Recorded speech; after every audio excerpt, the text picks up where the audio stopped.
Nous allons lire le psaume 124.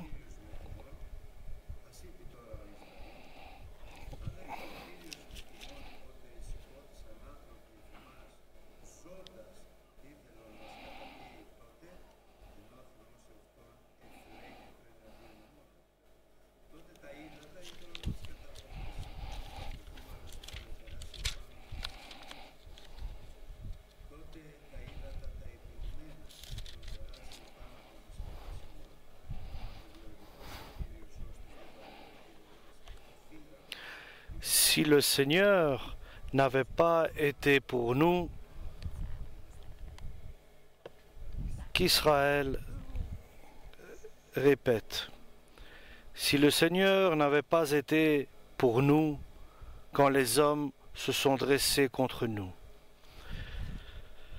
C'est un psaume de David et il a confessé, il a témoigné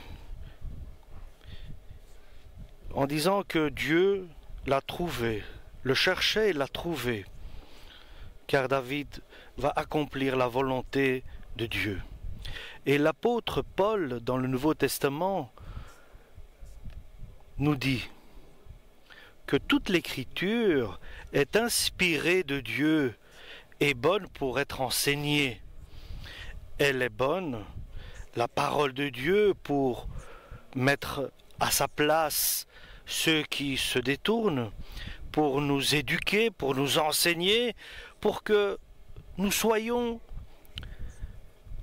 instruits et initiés à une bonne œuvre, à faire le bien. Donc il est bien, il est bon de lire, de faire une lecture biblique. Dans l'Église ancienne, il y avait une bonne conscience lorsque s'est créée l'Église de Jésus et selon la volonté de Dieu, nous le faisons aujourd'hui. Nous lisons l'Ancien Testament, nous prenons l'enseignement de l'Ancien Testament et après nous lisons le Nouveau Testament. Et ainsi nous sommes initiés dans notre cœur et nous sommes enseignés par ce que nous lisons. Et c'est l'enseignement des apôtres. Donc il est très important et nécessaire de lire, de faire une étude biblique du Nouveau Testament, certainement. Et l'Ancien Testament nous éduque, nous enseigne pour que nous soyons prêts et à faire chaque bonne œuvre. Nous sommes bien armés de l'éducation que nous recevons par la parole et l'enseignement et les exemples. Que veut dire béni? L'homme qui est béni, celui qui est dans la présence de Dieu, celui dont il ne craint aucun danger, il est dans l'assurance de Dieu. Et dans l'Église, Jésus est tout. Il est pour nous tout ce qui peut exister. Et ici, David, avec l'expérience qu'il a traversée, parce qu'il a été chassé par Saül, et Dieu l'avait sacré roi à 13 ans, et après 7 ans, il a été nommé roi de tout Israël. Et l'important, c'est de savoir que les psaumes ont été écrits par David, inspiré de Dieu. Donc il dit, si le Seigneur n'avait pas été pour nous, qu'Israël répète, si le Seigneur n'avait pas été pour nous, quand les hommes se sont dressés contre nous, quand leur fureur a pris feu comme nous, ils nous auraient engloutis tous tout vifs. Dans la vie chrétienne, il n'y a aucune situation où il y aura des gens qui vont se lever contre toi. Des personnes agressives vont se lever contre toi. Et ce sont même à un endroit, il est dit, ce sont des taureaux qui vont se lever contre nous. Et ils auront la force de nous engloutir. Et leur colère sera comme un feu dévorant. Et le Nouveau Testament nous dit que notre combat n'est pas un combat de chair et de sang. Ces gens-là, donc, qui vont se soulever contre nous, et sauvages contre nous, et même de notre famille, de notre voisinage et des étrangers, et même ceux qui sont dans la même maison que nous-mêmes, ceux qui vont se soulever contre nous, il est certain qu'il y aura des soulèvements. Et l'Évangile nous révèle et il nous donne la force. Il nous dit que ce n'est pas contre eux que nous allons combattre. Et notre combat n'est pas contre la chair ni le sang, mais contre les mauvais esprits, contre les démons, contre le prince de ce monde. Et ils utilisent leur personne contre nous. Comme Jésus nous utilise pour lier le diable, pour le chasser et pour que l'évangile soit étendu. Ne considère pas que tu es sauvé d'office. Tout se trouve en danger. Même ton âme se trouve en danger, car chaque instant, nous sommes en danger. Et ce danger-là est près de nous. Tu n'éviteras pas les assauts de l'ennemi. Ils vont se soulever comme les eaux, comme les vagues. Ils vont essayer de nous noyer. Ils vont essayer de nous couvrir comme des vagues, comme des eaux. Ils vont essayer de nous couvrir de leur présence et de nous noyer. Il est impossible que cela arrive. Cela va arriver à tous. Cela va arriver à nous tous. Et cela va se répéter. Ce n'est pas de faire la guerre contre eux, car nous ne pourrons pas. La question est la suivante. Ce que dit David, si Dieu n'était pas avec nous, qu'est-ce qui se passerait? Les mauvais instants viendront, les mauvaises personnes viendront contre nous. Le diable les soulève contre nous, contre une personne, contre ceux qui font appel à Dieu et dont le nom est inscrit dans le livre de vie. Et nous sommes libérés de ce monde, et nous savons que le prince de ce monde est le diable, et nous sommes libérés de ce monde. Et nous savons que les assauts, les attaques du diable viendront. À partir du moment où tu reçois la renaissance, les temps deviendront plus difficiles pour les chrétiens et viendront l'attaque et viendra de celui que tu t'y attends pas. De tous côtés pourra venir une attaque.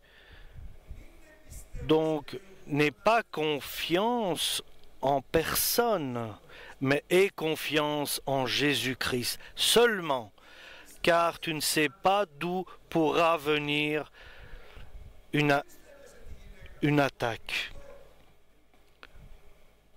Nous serons confrontés à ces gens-là et nous devons chercher à trouver, comme aujourd'hui nous allons faire par la grâce de Dieu, comment nous allons nous libérer, comment Dieu est avec nous. Parce que si Dieu est avec nous, personne ne peut aller contre nous.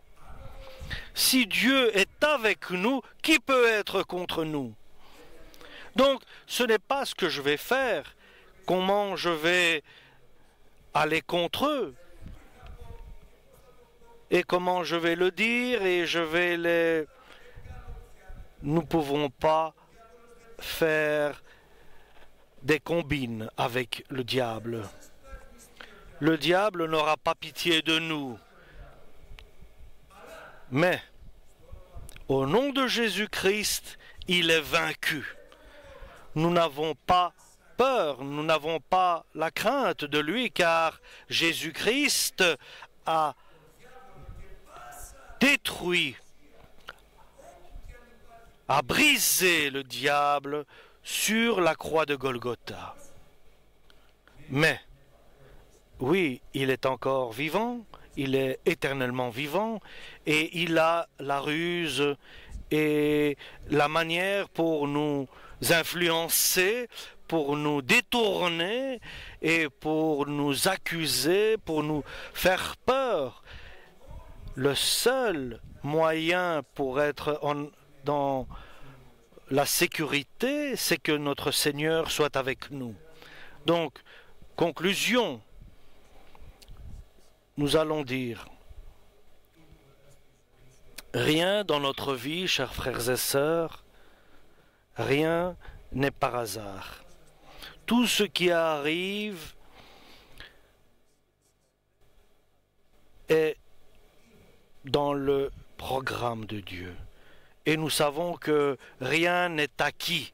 Notre foi, notre victoire, notre salut, notre amour, rien n'est acquis, car tout peut changer. La seule chose qui est acquise, c'est le nom de Jésus-Christ. Ça, il manquera jamais.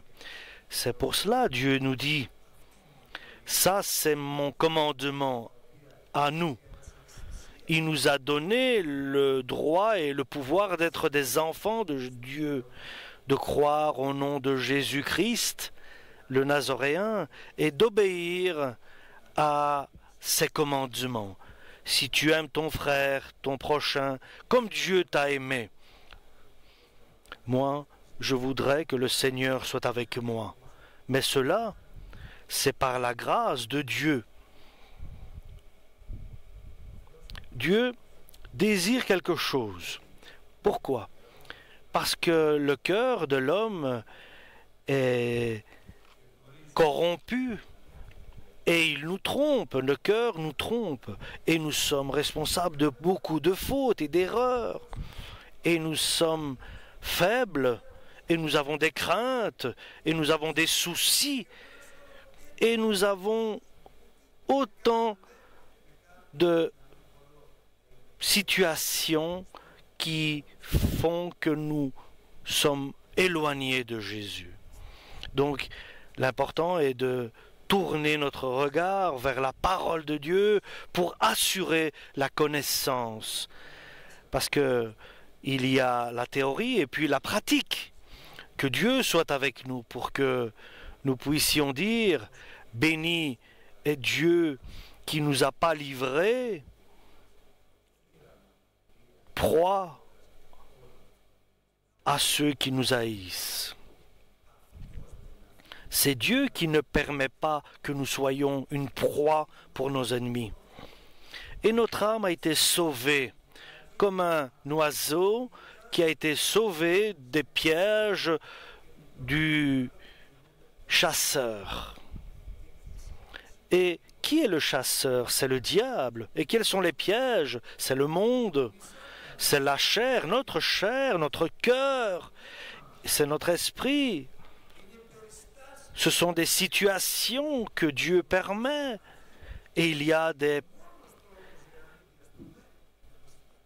pièges qui se font par le diable. Et Dieu nous protège. Et qu'il soit avec nous pour être protégés. Et alors nous pourrons dire avec assurance, de crier devant tous notre aide, notre protection vient de Dieu, et que le Dieu, le Père, le Fils et le Saint-Esprit te chassent, diable. Et mon avenir est dans le trône de Dieu. Donc, il est très important d'être certain, pas simplement croire ou penser, non, mais être certain, être convaincu que Jésus est avec nous, être certain que Dieu est avec nous et que le Seigneur est notre protecteur contre le diable. Et pour nous donner cette certitude, il est écrit à Zacharie, le prophète, dans l'Ancien Testament, « Ainsi parle le Dieu de toute puissance. Revenez vers moi, nous dit le Dieu Tout-Puissant, et alors moi je reviendrai vers vous. » C'est ainsi que nous parle le Père. Donc le grand danger est de nous éloigner de Dieu. Ça, c'est le danger. Et sans prendre conscience que nous nous sommes éloignés. Ça, c'est un danger. Qu'il y ait une séparation, le péché, l'injustice, et tout cela nous éloigne de Dieu. Et nous ne prenons pas conscience de cela. Et alors, nous ne pouvons plus approcher, car dans notre cœur entrent des soucis, des convoitises de la chair, le souci du bien-être. Mais nous avons la possibilité de comprendre qu'il y a quelque chose qui arrive. Et comment pourrons-nous comprendre qu'il y a quelque chose qui ne va pas bien? D'abord par la parole de Dieu.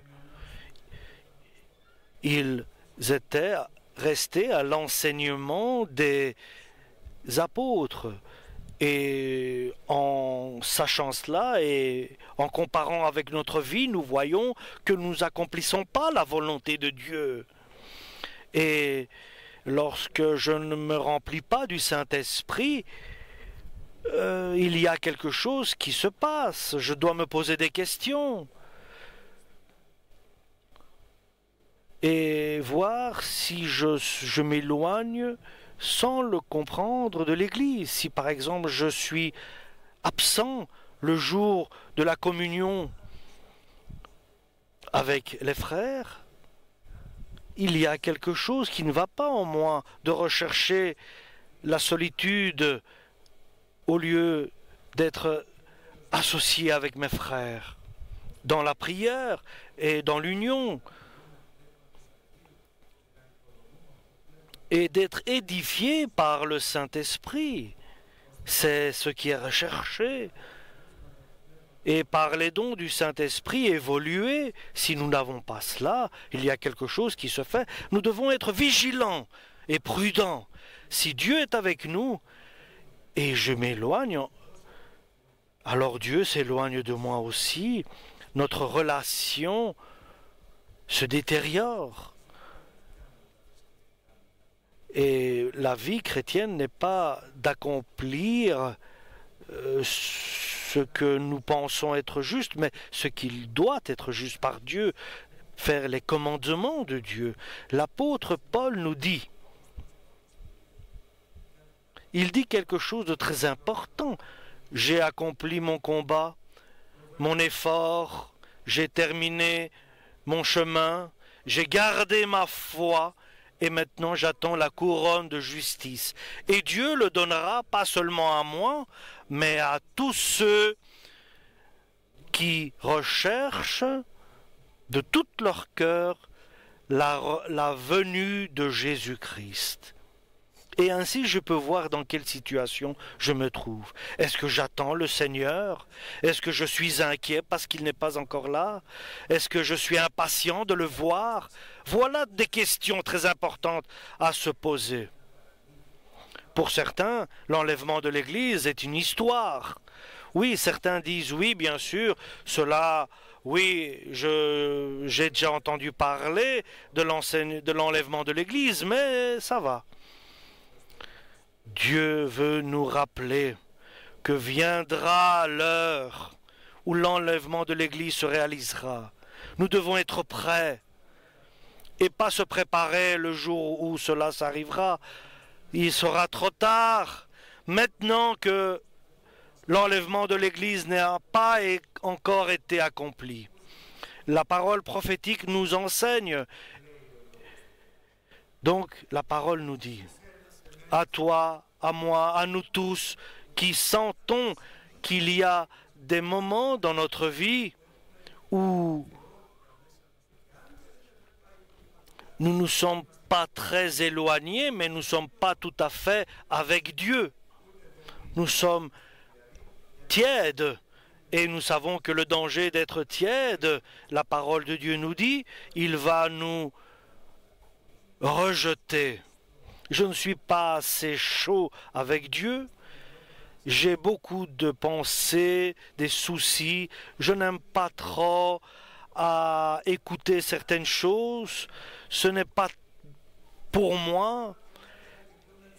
Et si je ne vais pas prendre la Sainte Communion, ce n'est pas grave. Et si je ne vais pas aux prières, ce n'est pas grave. Donc je commence à m'éloigner de la chaleur de Dieu, je deviens moins ardent. Chers frères et sœurs, peut-être que nous pensons que ce n'est pas important, mais c'est un signe que nous nous éloignons et que Dieu n'est pas avec nous. Si nous considérons que ce que nous faisons n'est pas très important aux yeux de Dieu, parce que nous mettons des obstacles entre Dieu et notre vie personnelle. Et ces obstacles doivent disparaître. Et Dieu nous dit pour nous tous, je pense que pour nous tous, parce que nous sommes tous identiques, veux-tu que je sois avec toi totalement, complètement, avec toi, alléluia.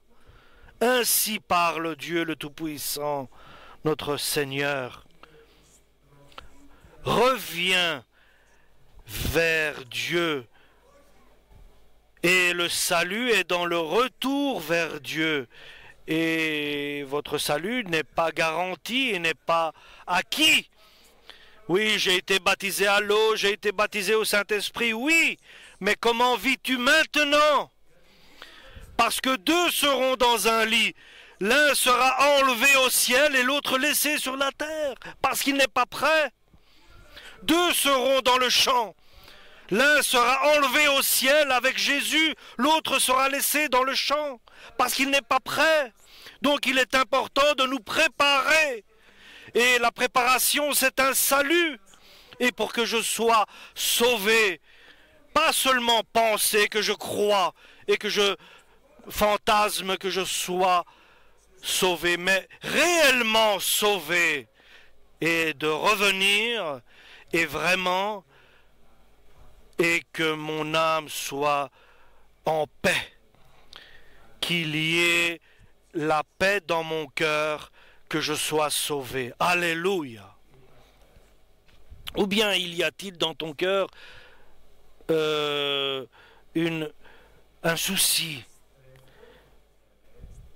Je reviens vers le Seigneur pour retrouver la paix, pour que le Saint-Esprit retrouve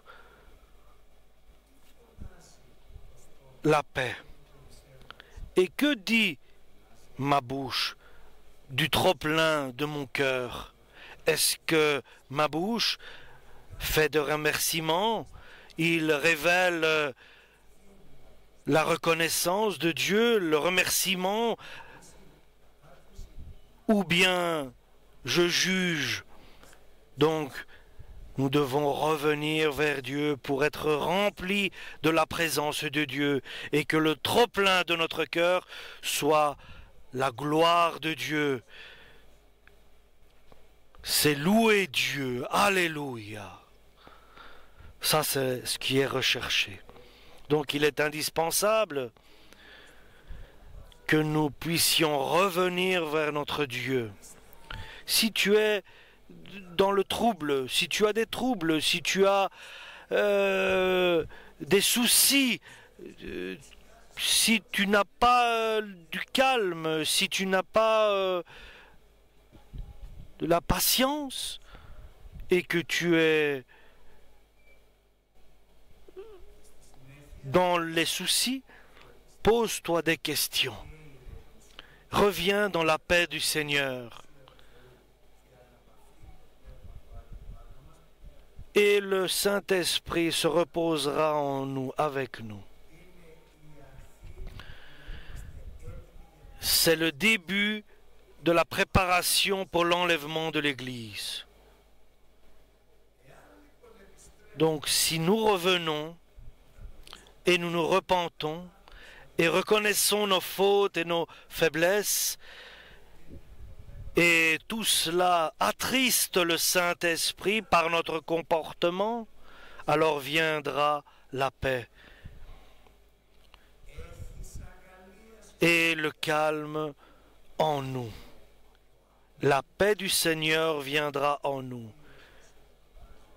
Et David dit, donne-moi la paix, ta paix en nous. Et nous ne pouvons pas demander s'il n'y a pas la paix en nous. J'ai une crainte en moi. Parce que je peux dire, moi je peux le dire, je peux vous le dire, chers frères et sœurs, je n'ai pas annoncé la paix du Seigneur. Et souvent, il y a la crainte, des soucis et des troubles dans chacun.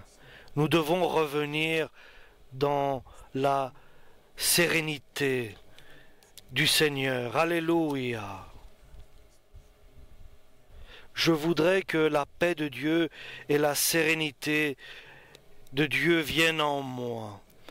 Et la paix du Seigneur inonde notre intérieur et règne en nous.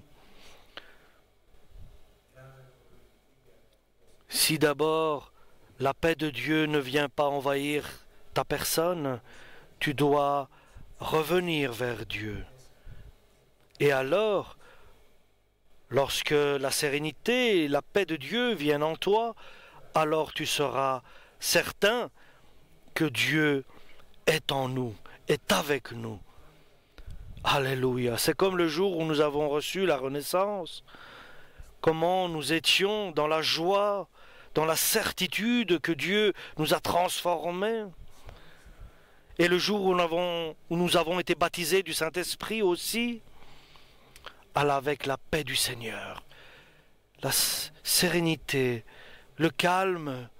Cherchons le bien-être avec Dieu. Il est important. Et ainsi, gardant la paix de Dieu et la foi de Dieu, alors nous pouvons aller vers Dieu.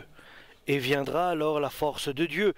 Et toutes les puissances du mal, si elles se soulèvent contre nous, Dieu est avec nous. Alléluia. Et si Dieu est avec nous, qui peut aller contre nous?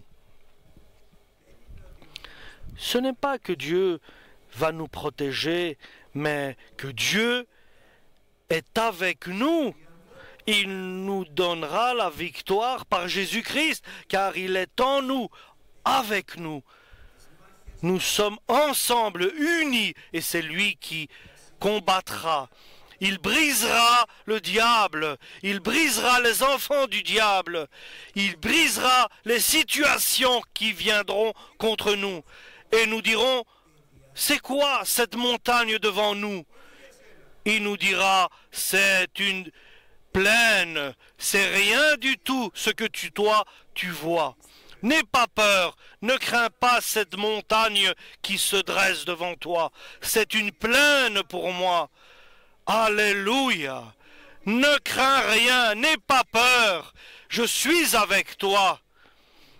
C'est ma force qui est avec toi, en toi.